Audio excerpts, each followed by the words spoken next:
Hello everyone, welcome to Deal Academics. तो previous video के अंदर हमने डिकम्पोजिशन रिएक्शन तक हमारा कंप्लीट हो गया था। मैंने आपको बताया था कि जो डिकम्पोजिशन रिएक्शन होता है उसमें क्या होता है कि एक पर्टिकुलर सिंगल सब्सटेंस डिकम्पोज हो जाता है, दो या दो से ज़्यादा प्रोडक्ट में वो क्या हो जाता है, स्प्लिट हो जाता है, डिकम्पोज हो जाता है। मैंने आपको बताया था कि डिकम्पोजिशन जो है वो तीन टाइप से होता है। तीन टाइप का डिकम्पोजिशन होता है। डिकम्पोजिशन होता है ड्यू टू हीट, डिकम्पोजिशन होता है ड्यू टू लाइट, और डिकम्पोजिशन होता है ड्यू टू इलेक्ट्रिसिटी। ठीक है। अच्छा, यहाँ पर हम जो है डिकम्पोजिशन के बारे में बात करने वाले हैं कि types of decomposition, types of decomposition reaction. ठीक है, टाइप्स ऑफ डिकम्पोजिशन रिएक्शन। अब यहाँ पर इन्वॉल्वमेंट होता है हीट, लाइट और इलेक्ट्रिसिटी का। जो रिएक्शन हीट की वजह से होते हैं, यानी कि जिन रिएक्शंस के अंदर डिकम्पोजिशन होता है हीट की वजह से, उन रिएक्शंस को हम क्या बोलते हैं? Thermal decomposition reaction. Thermal decomposition reaction. ठीक है, ये होते हैं ड्यू टू हीट। फिर आते हैं ऐसे रिएक्शन, ऐसे डिकम्पोजिशन रिएक्शन जो इलेक्ट्रिसिटी की वजह से होते हैं। इलेक्ट्रिसिटी का इन्वॉल्वमेंट होता है जिनमें, उन्हें हम बोलते हैं इलेक्ट्रोलाइटिक डिकम्पोजिशन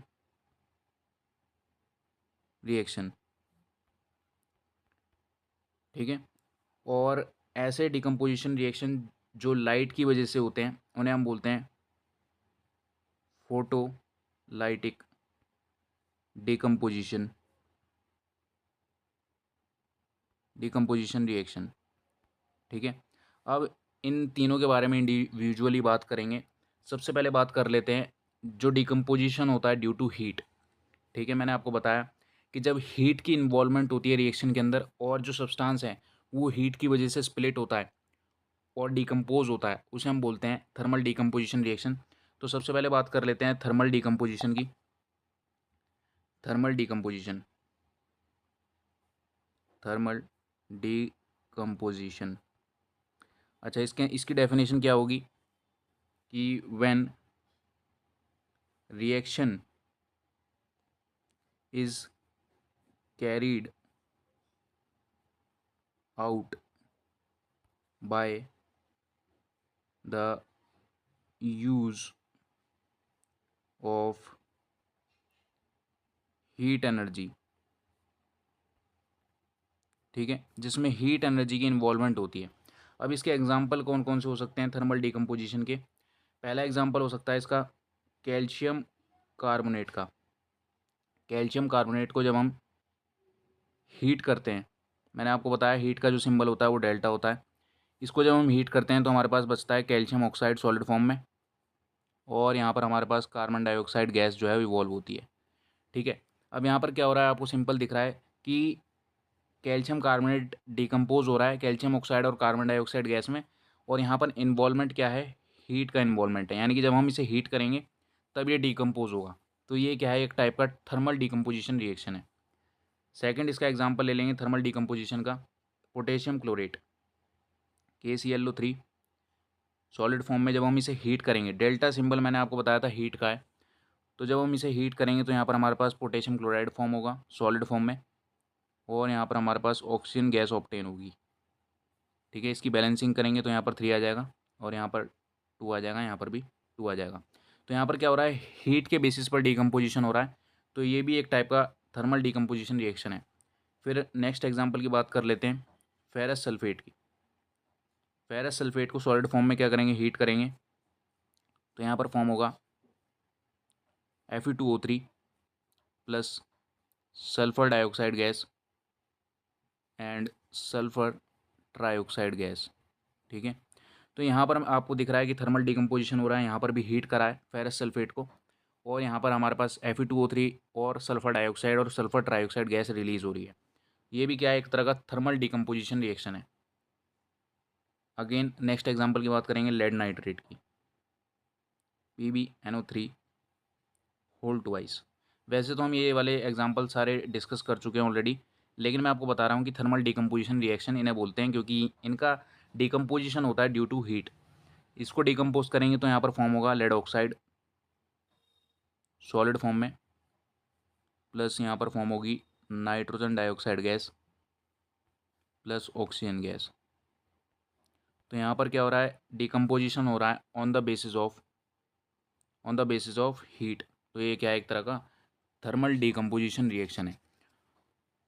आगे बात कर लेते हैं, यहाँ पर हमारे पास आ जाता है नेक्स्ट विच इज़ इलेक्ट्रिसिटी, यानी कि इलेक्ट्रोलाइटिक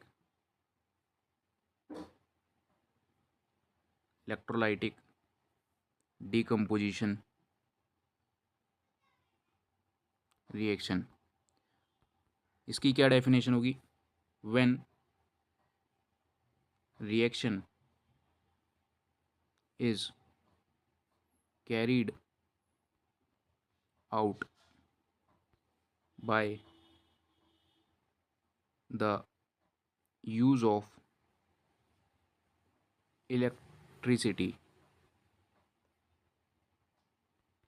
यानी कि जब रिएक्शन के अंदर हम इलेक्ट्रिसिटी का इस्तेमाल करते हैं डिकम्पोजिशन के लिए, तो उस केस में हम उसे बोलते हैं इलेक्ट्रोलाइटिक डिकम्पोजिशन रिएक्शन। एग्जाम्पल क्या हो सकता है इसके अंदर, एग्जाम्पल, पहला एग्जाम्पल है वाटर का।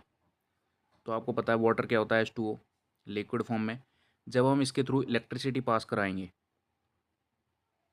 इलेक्ट्रिसिटी बेसिकली हम कह सकते हैं इलेक्ट्रिक करंट पास कराएंगे, तो उस केस में ये स्प्लिट हो जाएगा हाइड्रोजन गैस में और ऑक्सीजन गैस में, ठीक है। और यहाँ पर इसकी बैलेंसिंग करेंगे तो 2 आ जाएगा।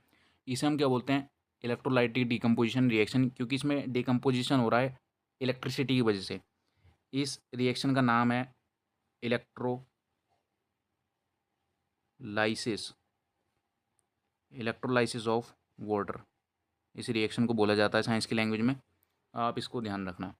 सेकंड इसका एग्जांपल है सोडियम क्लोराइड का। सोडियम क्लोराइड जो है लिक्विड सॉल्यूशन की बात कर रहे हैं यहाँ पर हम इसके थ्रू इलेक्ट्रिसिटी को पास कराएंगे। स्मॉल कीवर्ड में मैं आपको खाली ई लिख रहा हूँ, आप समझ जाना कि इलेक्ट्रिसिटी की बात हो रही है। जब हम सोडियम क्लोराइड के सॉल्यूशन में इलेक्ट्रिसिटी को पास कराएंगे तो यहाँ पर हमें सोडियम मिलेगा सॉलिड फॉर्म में, और यहाँ पर हमारे पास क्लोरीन गैस इवॉल्व होगी, ठीक है। इसकी बैलेंसिंग करेंगे तो 2 और 2, ये याद रखना है आपको। थर्ड बात कर लेते हैं एल्यूमिनियम ऑक्साइड Al2O3 के लिक्विड सॉल्यूशन की बात कर रहे हैं। यहाँ पर मोल्टन स्टेट में एल्यूमिनियम ऑक्साइड की बात कर रहे हैं। जब उसके थ्रू इलेक्ट्रिसिटी को पास कराएंगे तो हमारे पास यहाँ पर एल्यूमिनियम बच जाएगा लिक्विड फॉर्म में, प्लस यहाँ पर ऑक्सीजन बचेगा गैसियस फॉर्म में, और यहाँ पर इसकी बैलेंसिंग करेंगे तो 4 यहाँ आ जाएगा, 3 यहाँ आ जाएगा, और यहाँ पर आ जाएगा 2।